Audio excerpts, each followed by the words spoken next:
ہے۔ مقصد یہ ہے کہ یہاں ان انبیاء کا تذکرہ کیا جن کو یہود نصارہ مانتے ہیں، تو یہ بتایا گیا کہ ان انبیاء کو تو تم مانتے ہو نا، جن انبیاء کو تم مانتے ہو کیا اللہ نے ان سب کو ایک ساتھ کتاب دی؟ سب کو تو کتاب نہیں ملی۔ حضرت عیسیٰ علیہ السلام کو کتاب عطا کی گئی، حضرت داؤد علیہ السلام کو کتاب عطا کی گئی، لیکن اس کے ساتھ ساتھ کتنے انبیاء کا تذکرہ ہے جن کو وحی تو نازل کی، صحائف نازل کی، کتاب نہیں ملی۔ کہا کہ اگر تمہارا یہی معیار ہے کہ آپ کتاب ایک ساتھ لائیں تب ہم مانیں گے، تو پھر ان کو کیوں مانتے ہو؟ ان کو کتاب نہیں ملی اور ان کو مانتے ہو تو پھر حضور کو ماننے میں کیا اعتراض ہے؟ اور اصل جو مقصد ہوتا ہے کتاب کے نازل ہونے کا وہ ہوتا ہے امت کے لیے ہدایت۔ کتاب ایک ساتھ آنا یا تھوڑی تھوڑی کر کے آنا یہ مقصد نہیں ہے، مقصد ہے امت کی ہدایت، اور کتاب تھوڑی تھوڑی کر کے آنے میں یہ حکمت ہے کہ جتنی آئے وہ امت کے اندر رائج ہو جائے، پھر اور آئے وہ حکم پوری امت کو سمجھ آ جائے، اس کے اوپر عمل کریں، سیکھ لے سب، پھر نئی چیز آئے، پھر نئی چیز آئے۔ ایک ساتھ سب آئے گا تو ایک ساتھ سب سمجھے گا کون؟ تو یہ حکمت ہے، اس لیے اللہ تعالیٰ نے یہ انداز، اور پھر ان انبیاء کا تذکرہ کیا اور پھر خود فرمایا کہ اصل میں ان انبیاء کو اللہ نے بعض کو صحائف دیے، بعض کو کتابیں دی، یہ اللہ کی حکمت ہے، اللہ کا انداز ہے، جس کو جیسے چاہے وہ مختلف انداز میں دیتا ہے۔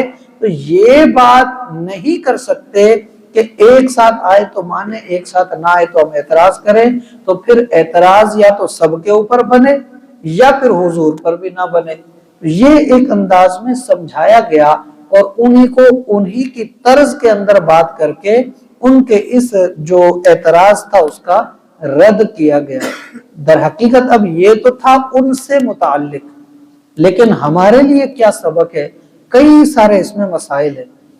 اگر ہم ایک پر بات کریں تو وہ یہ ہے کہ بعض اوقات ہم جو آپس میں ہمارے معاملات ہوتے ہیں، مسائل ہوتے ہیں، چیزیں ہوتی ہیں نا، ہم اپنی سوئی ایک جگہ کسی بات پہ اٹکا دیتے ہیں، نہیں جی ہمیں یہ بتائیں یہ مسئلہ ہے کہاں۔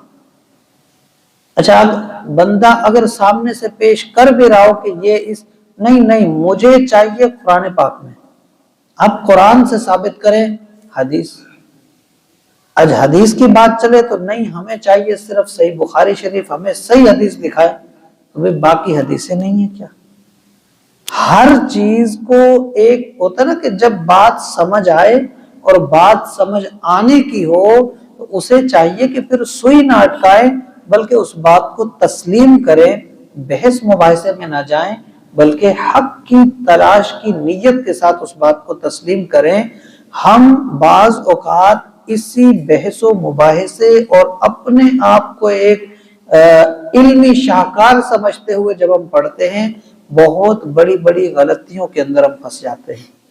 اپنے آپ کو جب ہم ایک طالب علم سمجھیں گے کہ ہم سیکھنے والے ہیں، ہمیں بہت کچھ سیکھنے کو ملے گا، لیکن جب بندہ کہہ دیتا ہے نا کہ میں سب کچھ سیکھ چکا، در حقیقت وہ کچھ بھی نہیں سیکھ پاتا۔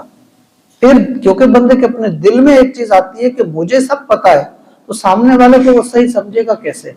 کیونکہ اگر سامنے والے کو صحیح سمجھے گا تو خود کو جھکنا پڑے گا، اور ایسا بندہ جب وہ کہتا ہے نا کہ میں سب سیکھ چکا تو جھکنا پھر اس کی شان نشان بنتا نہیں۔ تو اس لیے یہ علم سے، عمل سے، ہدایت سے دوری کا سبب بن جاتی ہے ہماری ضد، ہماری انا۔